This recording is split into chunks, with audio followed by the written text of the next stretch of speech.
வணக்கம். மாநில செய்திகள் வாசிப்பவர் ஷியாமளா.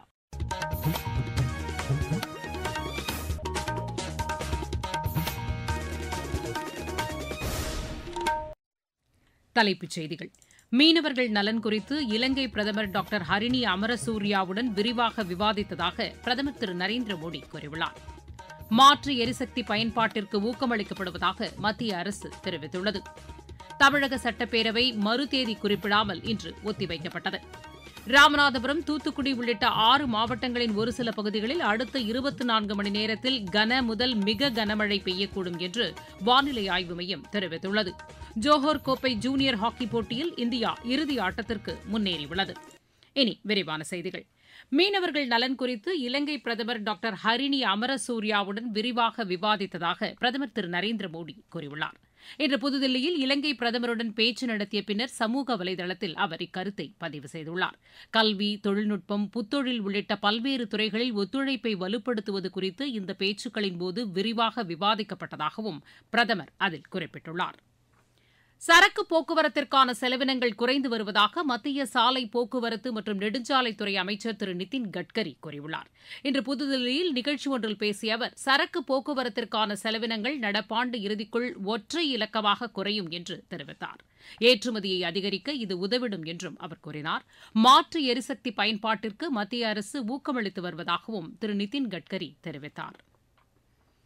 விவசாயிகள் நலனுக்கான 2 புதிய திட்டங்களின் செயலாக்கம் குறித்து மத்திய வேளாண் துறை அமைச்சர் திரு சிவராஜ் சிங் சௌஹான் இன்று புதுதில்லியில் ஆலோசனை மேற்கொண்டார்.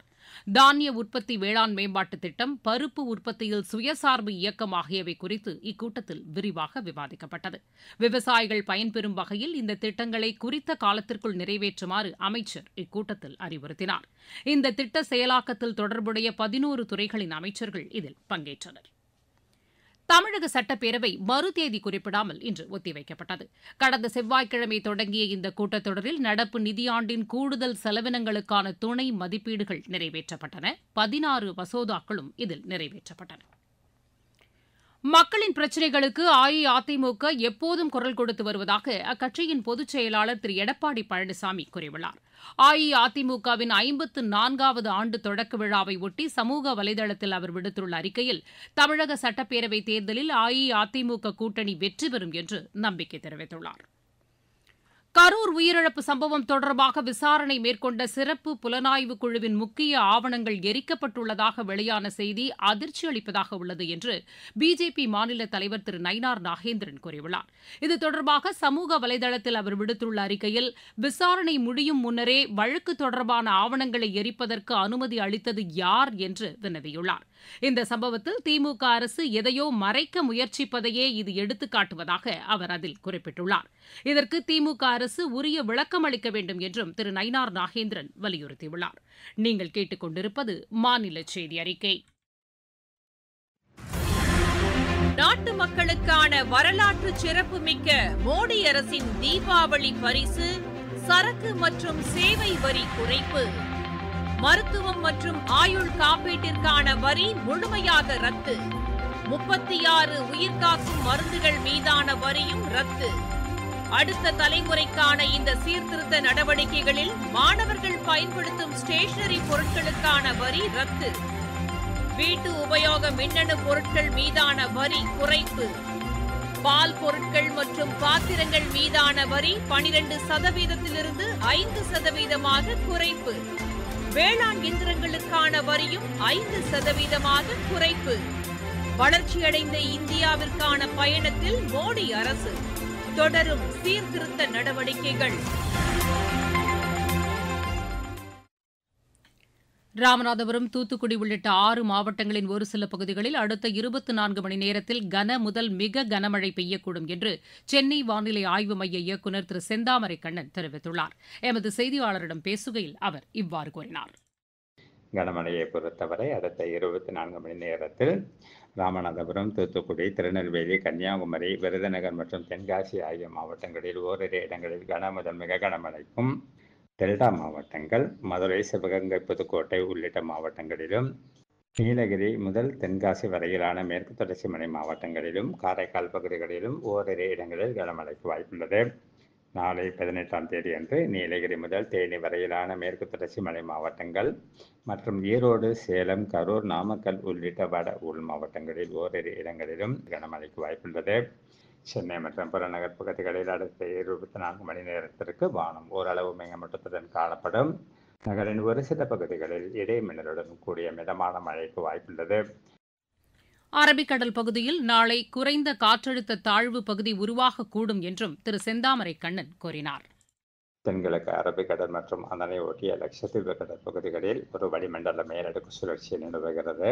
இதன் காரணமாக நாளை 18ஆம் தேதி கேரள, கர்நாடக கடலோர பகுதிகளுக்கு அப்பால் உள்ள தென்கிழக்கு அரபிக்கடல் மற்றும் அதனை ஒட்டிய லட்சத்தீவு கடல் பகுதிகளில் ஒரு காற்றழுத்த தாழ்வு பகுதி உருவாகக்கூடும். இது மேற்கு வடமேற்கு திசையில் நகர்ந்து அதற்கடுத்த 48 மணி நேரத்தில் காற்றழுத்த தாழ்வு மண்டலமாக வலுப்பெறக்கூடும். தீபாவளி பண்டிகையொட்டி விழுப்புரம் மாவட்டம் செஞ்சியில் இன்று நடைபெற்ற ஆட்டுச்சந்தையில் 5 கோடி ரூபாய் அளவிற்கு விற்பனை நடைபெற்றது. இதனால் விவசாயிகள் மகிழ்ச்சி அடைந்துள்ளதாக எமது செய்தியாளர் தெரிவிக்கிறார். இந்த வார ஆட்டுச்சந்தை தீபாவளியை முன்னிட்டு ஏராளமான ஆடுகள் விற்பனைக்கு வந்தன. தமிழகம் முழுவதும் பல்வேறு இடங்களில் இருந்தும் செஞ்சி மலைப்பகுதியில் மேய்ச்சலுக்காக விடப்படும் ஆடுகளும் விற்பனைக்கு வந்தன. அதிகாலை முதல் துவங்கிய இந்த ஆட்டுச்சந்தை குறைந்தபட்ச விலையாக 5,000 முதல் அதிகபட்ச விலையாக 35,000 வரை ஆடுகள் விற்பனை செய்யப்பட்டன. ஆட்டின் தரத்திற்கு எடைக்கும் ஏற்ப போல் விலைகள் வெள்ளாடுகள் அதிகமான விலைக்கும், செம்மறி ஆடுகள் அதைவிட குறைவான விலைக்கும் விற்பனை செய்யப்பட்டது. ஏராளமான வியாபாரிகள் தீபாவளியை முன்னிட்டு ஆடுகள் வாங்கியதால் ரூபாய் 5 கோடி வரை ஆடுகள் இந்த சந்தையில் விற்பனை செய்யப்பட்டன. இதனால் விற்பனை செய்த வியாபாரிகள் மற்றும் விவசாயிகள் மகிழ்ச்சி அடைந்தனர். விழுப்புரத்திலிருந்து ஜி. சுரேஷ். கோவை மாவட்டம் மலைப்பகுதிகளில் பொதுமக்களை அச்சுறுத்தி வந்த காட்டு யானை இன்று பிடிபட்டது. இதன் காரணமாக தொண்டாமுத்தூர் மற்றும் அதனை சுற்றியுள்ள பகுதிகளில் உள்ள விவசாயிகள் மகிழ்ச்சி அடைந்துள்ளதாக எமது செய்தியாளர் தெரிவிக்கிறார்.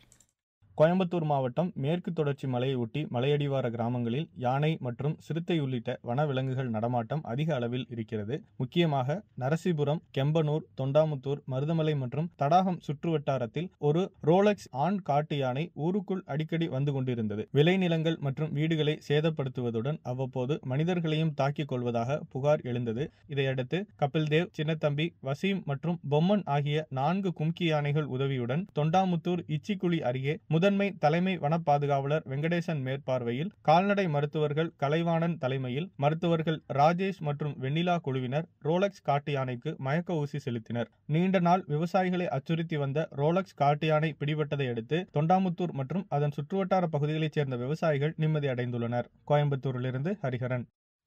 மாவட்டச் செய்திகள். திருப்பத்தூர் மாவட்டத்தில் தனியார் துறை வேலைவாய்ப்பு முகாமில் வெற்றி பெற்றவர்களுக்கான பணி நியமன ஆணைகளை ஆட்சியர் திருமதி சிவசவுந்தரவல்லி இன்று வழங்கினார். காஞ்சிபுரம் மாவட்டத்தில் மாற்றுத்திறனாளிகளுக்கான விளையாட்டுப் போட்டிகளை ஆட்சியர் திருமதி கலைச்செல்வி மோகன் இன்று தொடங்கி வைத்தார். சென்னை மாநகராட்சிக்கு உட்பட்ட பகுதிகளில் வடகிழக்கு பருவமழை முன்னெச்சரிக்கை நடவடிக்கைகள் குறித்த ஆலோசனைக் கூட்டம் மேயர் திருமதி பிரியா தலைமையில் இன்று நடைபெற்றது. தீபாவளி பண்டிகையொட்டி சென்னை மாநகராட்சிக்கு உட்பட்ட பகுதிகளில் 18,000க்கும் மேற்பட்ட காவல்துறையினர் பாதுகாப்பு பணியில் ஈடுபடுத்தப்பட்டுள்ளனர். விளையாட்டுச் செய்திகள். ஜோஹர் கோப்பை ஜூனியர் ஹாக்கிப் போட்டியில் இந்தியா இறுதி ஆட்டத்திற்கு முன்னேறியுள்ளது. மலேசியாவில் நடைபெற்று வரும் இப்போட்டியில் இந்தியா இன்று 2-1 என்ற கோல் கணக்கில் மலேசியாவை வென்றது. குர்ஜோத் சிங் மற்றும் ரோசன் குஜூர் தலா ஒரு கோல் அடித்தனர். உலக ஜூனியர் பேட்மிண்டன் போட்டியில் இந்தியாவின் தன்வி சர்மா அரையிறுதிக்கு முன்னேறியுள்ளார். மகளிர் ஒற்றையர் பிரிவு காலிறுதி ஆட்டத்தில் அவர் 13-15, 15-9, 15-10 என்ற செட் கணக்கில் ஜப்பானின் சகி மட்சுமோட்டோவை வென்றார். உலகக்கோப்பை துப்பாக்கிச் சுடும் போட்டியில் இந்தியாவின் ஜொராவர் சிங் சந்து இறுதிச் சுற்றுக்கு முன்னேறியுள்ளார். கிரீஸின் ஏதென்ஸில் நடைபெற்று வரும் இப்போட்டியின் தகுதிச் சுற்றில் பெற்ற கூடுதல் புள்ளிகள் அடிப்படையில் அவர் இறுதிச் சுற்றுக்கு முன்னேறியுள்ளார். ஜினான் ஓபன் டென்னிஸ் போட்டியில் இந்தியாவின் ருத்துஜா போசேல், சீனாவின் ஜெங் உஷுவாங் இணை இறுதி ஆட்டத்திற்கு முன்னேறியுள்ளது. சீனாவின் கன்சூவுக்கு எதிரான 3வது ஹாக்கிப் போட்டியில் இந்தியா ஏ அணி 8-0 என்ற கோல் கணக்கில் வெற்றி பெற்றது. 4 போட்டிகளை கொண்ட இந்த தொடரை இந்தியா 3-0 என்ற ஆட்டக்கணக்கில் கைப்பற்றி முன்னிலை பெற்றுள்ளது. ஆஸ்திரேலியாவில் நடைபெற்று வரும் சர்வதேச பேட்மிண்டன் போட்டியில் இந்தியாவின் ஆலாப் மிஸ்ரா கால் இறுதிக்கு முன்னேறியுள்ளார். மீண்டும் தலைப்புச் செய்திகள். மீனவர்கள் நலன் குறித்து இலங்கை பிரதமர் டாக்டர் ஹரிணி அமரசூரியாவுடன் விரிவாக விவாதித்ததாக பிரதமர் திரு நரேந்திர மோடி கூறியுள்ளார். மாற்று எரிசக்தி பயன்பாட்டிற்கு ஊக்கமளிக்கப்படுவதாக மத்திய அரசு தெரிவித்துள்ளது.